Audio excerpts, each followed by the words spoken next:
নমস্কাৰ বন্ধু বান্ধৱীসকল, এই মুহূৰ্তত আহি পৰিছে দেশ তথা ৰাজ্যবাসীৰ বাবে দিনটোৰ আটাইতকৈ গুৰুত্বপূৰ্ণ খবৰ। মুছলমানসকলক লৈ ডাঙৰ মন্তব্য কৰিছে মুখ্যমন্ত্ৰী ডক্টৰ হিমন্ত বিশ্ব শৰ্মাই। আৰু এনেধৰণৰ খবৰ নিতৌ পাবলৈ আমাৰ চেনেলটো ছাবস্ক্ৰাইব কৰাৰ লগতে ভিডিঅ'টোত এটা লাইক কৰি দিব।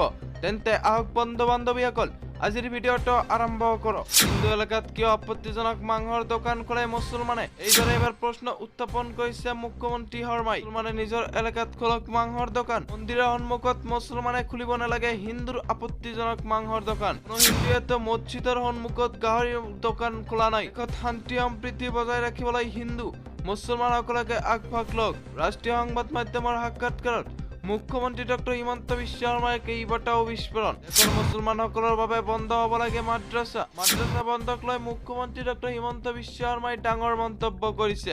মাদ্ৰাছাত গঢ় লৈ উঠিছে আল কায়দাৰ ফেক্টৰী। মুছলমানে আমাক ভোট নিদিলেও আমি মানি লওঁ, কিন্তু মুছলমানৰ বাবে আমি সদায় কাম কৰি যাম। মুছলমানৰ ঠিকাদাৰসকলে মুছলমানৰ বাবে চিন্তা নকৰে। বিজেপিত থকা ঠাইসমূহতে শান্তি থাকে মুছলমানে।